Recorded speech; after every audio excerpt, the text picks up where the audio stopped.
Today I'm going to teach you how to read your opponent's mind in Ark Nova. If you're just starting out, my advice would be focus on your own game and don't worry too much about what your opponents are doing. But as you become more familiar with the game and the mechanics, figuring out your opponent's plans can be a great way to improve your game. How much easier would Ark Nova be if you could see your opponent's hands? Through experience and intuition, top players can often figure out roughly what their opponent has. And today I'm going to share those secrets. As the game of Ark Nova progresses, the decisions you can make become exponential. So I'm mostly going to be focusing on the early game, but I'll also have some tips for later at the end of the video. Oh, and just a side note, all this information is going to assume that your opponent is somewhat competent. This will not help you predict a beginner who plays an elephant as their first animal. We'll start by talking about their first association action. Your opponent has a choice to take any partner zoo, any university, and they choose to take the hand-sized university. This is great for you. What this means is your opponent has nothing. Not nothing, but nothing too scary most of the time. Generally, the reason for taking the hand-sized university is you have cards that you want to keep between rounds. Shockingly, I know.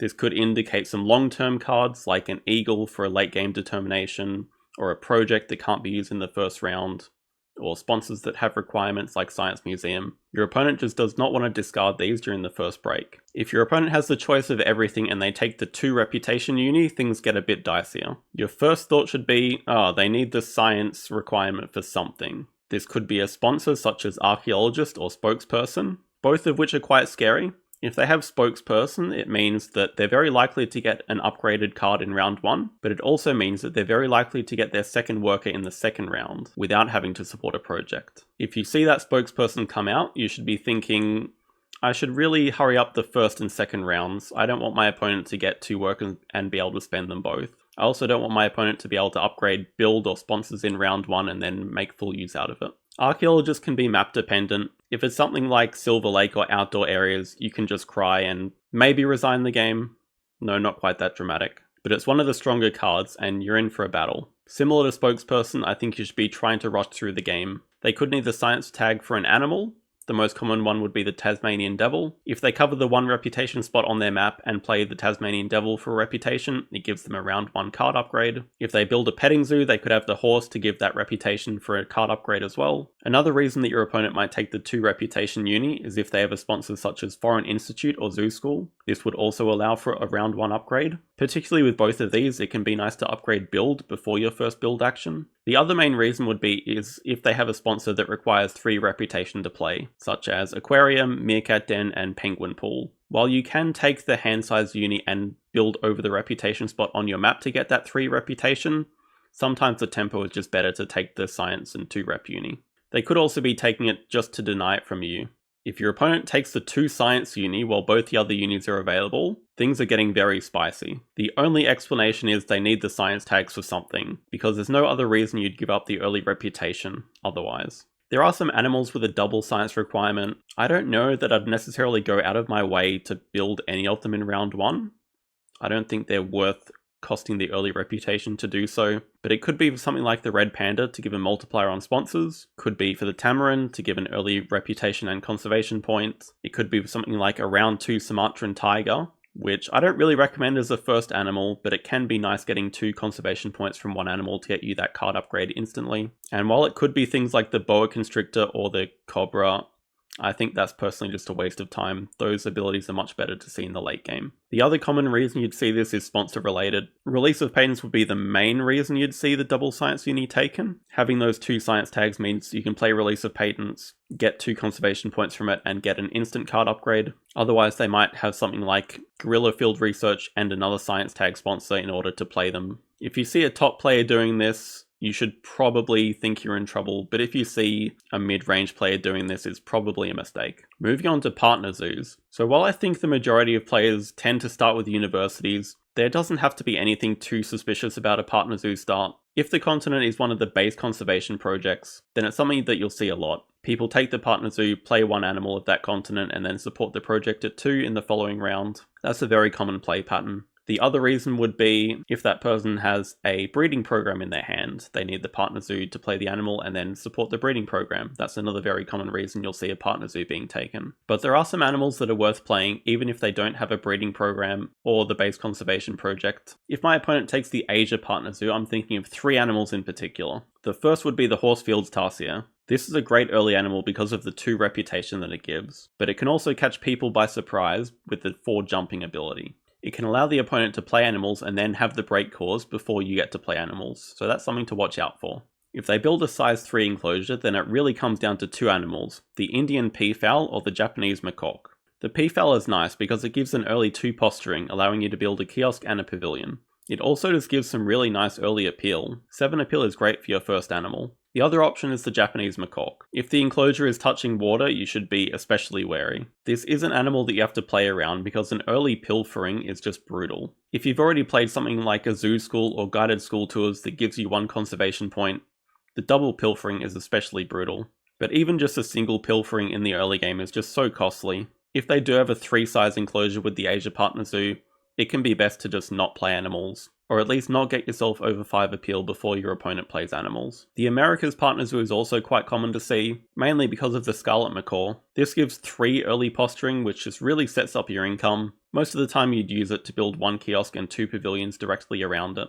If it's a size 2 enclosure, it could still be the macaw, but it might be more likely to be the capuchin. And very similar to the Japanese macaque, an early pilfering is just really hard to deal with. You can kind of get a sense for this if your opponent is just delaying playing animals, like they're Xing out actions, they're doing other things, their animals has been at 5 for 3 or 4 turns, they probably are trying to pilfer you. If that's the case, you need to decide if it's worth taking the hit, or maybe it's beneficial if you just cause the break on them, because obviously as you get more money, the pilfering hurts you a lot less. It's a smaller percentage of your money that you lose. Maybe a bit less common, but still a good reason for the America's Partner Zoo would be for a larger animal such as the muskox or the jaguar. If you see your opponent playing these, and there isn't herbivores or there isn't predators as one of the projects, you can assume that your opponent either has a breeding program, but more than likely is going to release them. That's not really something that you can play around, but it's better if you know ahead of time. It might give you a project that you can leech off later. I think the main reason you'd see the Africa Partner Zoo is for the Barbary macaque, again with the early pilfering. Is it a good enough reason to take it if that's the only thing you're going to play with it? Maybe, maybe not,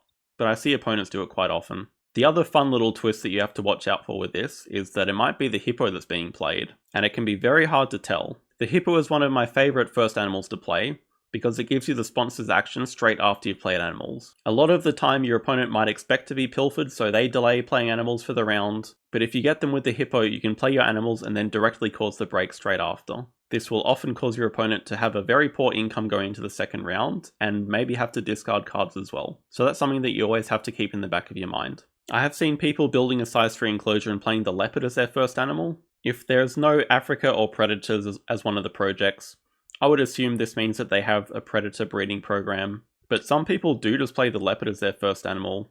I don't think it's a particularly good value first animal. The conservation point does very little, it doesn't get you an upgrade, and it's just making the leopard cost that much more without giving you the extra appeal for early income. The other less common animal you might see is the collared mangabey. I would say if this is getting played as a first animal, most of the time it would be to release it, but it's similar to the hippo, you actually do have to watch out for the instant cards action straight afterwards. I've had the break at 7 out of 9 and the opponent played the mangabey and then caused the break on me before I was ready. The Australia Partner Zoo is pretty straightforward. I think the only animal that I would take it for is the koala. The early reputation is nice, but particularly if you can make use of the pouch ability, it gives you a lot of appeal. It also gives that bear icon, which can come in handy later. There are other animals that require the Partner Zoo or the Australia tag, such as the kookaburra, the cassowary, the Australian sea lion, but most of the time these don't really make sense to play unless you have the breeding program or a release. With the Europe Partner Zoo, most of the time it's going to be for the Eurasian eagle owl. This is a decent first animal because of the Perception 4 ability. Allowing you to draw 4 cards and then keep 2 of them is particularly strong early. Seeing more cards early will help you find those sponsors that can be game changing. The other main reason that you might see the Europe Partner Zoo is for the white stork or the European bison. While these don't give a ton of appeal early, they are reasonably cheap for large animals and they are perfect release candidates for that reason. If you see one of these 2 come down, you can be pretty confident that it's going to be released soon. How your opponent manipulates their actions can also be extremely telling. This can apply to any round, really. Well, if it's the first move of the game and your opponent X's out a card, it's telling you one of two things. They're saying, I have a Strength 6 sponsor that I want to play, such as a cable car, or a barred owl hut, or a foreign institute. Or what they're saying is, I want my cards at 5 ASAP to snap something up. So you should have a look at the display, see which powerful cards there are. If it's something like its side entrance or archaeologist on certain maps, it makes a lot of sense to snap it up. So if you can get them before them, do it. Otherwise, just assume that it's a Strength 6 sponsor coming out. If your opponent ever X's out Association, what it signals to you is that they want a long round. Usually you want to start a round off with your Association at 4 or 5. Particularly in round 2, having Association there just allows you to grab like your second uni, get card upgrades, and then use those upgraded cards.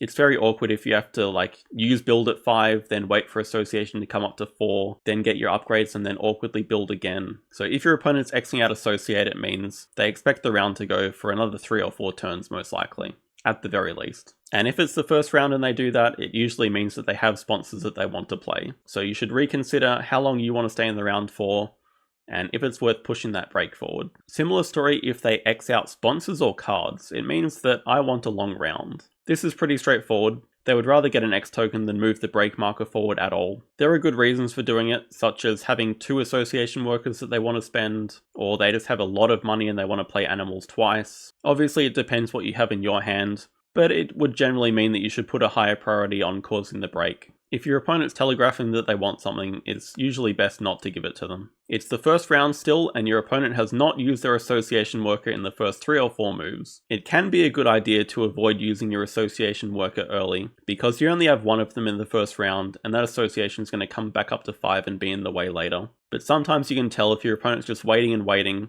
What it usually means is that they have a project that they want to support. Most likely a release project. The best way to play against this is threaten the break. If you're able to cause the break in one move, it will force your opponent to use their worker. And if they don't use it, you can just cause the break and have them not use their worker in the first round, and basically start the game afresh as if you've started with a university and they haven't. By far the easiest way to predict what your opponent's going to do is just to track what cards they snap or which cards they take from reputation range. I know this is like a 200 IQ tip, but it really does make a difference. You should remember if your opponent has something like an eagle or a sun bear. It could allow them to snipe a conservation project right before you in a future round. If you see that they snapped a muskox in the first round, maybe don't support a Release America project at size 1, because you'll be giving your opponent a lot more benefit when they eventually do play that muskox. If you see your opponent snapped up federal grants in the first round, you know that they want to play that before the break, so you can be pretty confident that the first round will go a bit longer if you have things that you want to do.